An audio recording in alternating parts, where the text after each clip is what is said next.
with the story. So today I had a different story planned for you guys, but I started thinking about how hard this semester has been for you guys and the end of last school year. It's just been an unpredictable time, to say the least. And so I wanted to share my own story with you guys because all year you've heard my stories and my adventures, and it makes my life seem so perfect. But really, my life has had its challenges along the way. And I think that those challenges are really what make us stronger and better in the long run. So, one of my greatest challenges, although challenges come in all different levels and situations and stuff like that, but one of my greatest struggles in life was finding the career that I was meant to be in. So, when I was in high school, when I was your age, I had no idea what I wanted to do. All I knew is that my dad told me there are only three careers in this world. One is accounting, two, doctor, three, lawyer. So I put the pressure on myself to say, well, those are my three choices because anything else isn't good enough, according to my dad. So therefore, it's not good enough for me. Well, that started a long series of just my stress about my career, my future career, and what I was going to pick to do someday. Okay. So I ended up going to major in business because I knew I wanted to go into business. And the only reason I picked international business as my major was because you all know how I love to travel. Well, to major in international business, you got to go to Russia and 13 countries around Europe. So heck yeah, sign me up for that major. So that's what I did. And when I got back from that trip, I went into my senior year of college.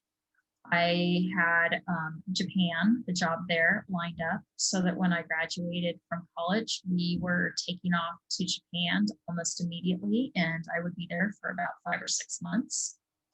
When I came back from Japan, I didn't have anything lined up, but the company who sent me to Japan, the director, offered me a marketing job in his department. So I did marketing for them for a couple of months while I looked for a big job, permanent job, right? And that's when I eventually left that job to go to work for SAIC, the Fortune 500 company in international business. And you guys, every day I sat there in that office, and the highlight of my day was to answer that phone and say, Konnichiwa, hello. And when that is the highlight of your day, you know you are meant for something bigger. So when everything came down in that office with my boss doing unethical things and the ethics committee coming into the office and shutting it down, firing everyone except me, offering me another position in the company, I declined the offer because I knew I wasn't meant for that kind of job. And it was a very hard time because I was also supporting myself at that point. And I know $2,500 doesn't sound like a lot, but that was my half of the rent in a 2-bedroom apartment in Los Angeles at the time. Okay. So as a brand new graduate, I didn't have much money. I had to make sure that I was counting every penny.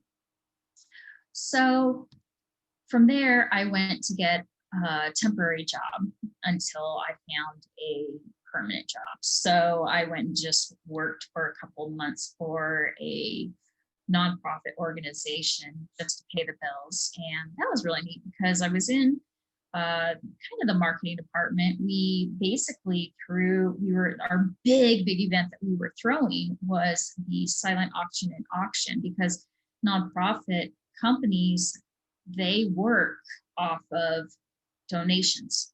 So this was like the big event, annual event, and it was really fun because it was around the holidays and stuff. And So I got to drive all around, pick up all the donations, help set up for the event, just a bunch of things. So that was really neat.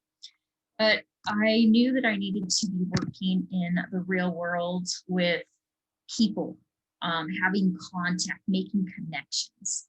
So that's when I went into the Office Depot training to become a manager. And I eventually became a manager and then was promoted to not only be operations manager, but in charge of Los Angeles, the LA County, and Orange County new store setups. And that was such a fun job. And the management, the employees who were working under me, the connections I was making, the training, I just soaked it in. I loved my job. The only thing I didn't like was the hours. So I was working about 70 or 80 hours a week, 6 days a week. During my lunch breaks or after work, I would go home and study because I was also going to school full time to get my MBA. And on my 1 day off per week, if I wasn't studying, I would be driving down to San Diego to plan my wedding. So to say the least, I wasn't getting much sleep. There was one store that was 2.5 hours away from my house in traffic each way. And there were times I was starting work at 2 a.m. There were days that I was also getting off at 2 a.m. So eventually, when I got married, I looked at Casey one night and I said, Case, if we want to start a family, I've got to figure something else out because I will not be a good mom. I'm not going to be a present mom if I continue this line of work. So that's when I went to basically the marketing and business job at Northland High School fell into my lap.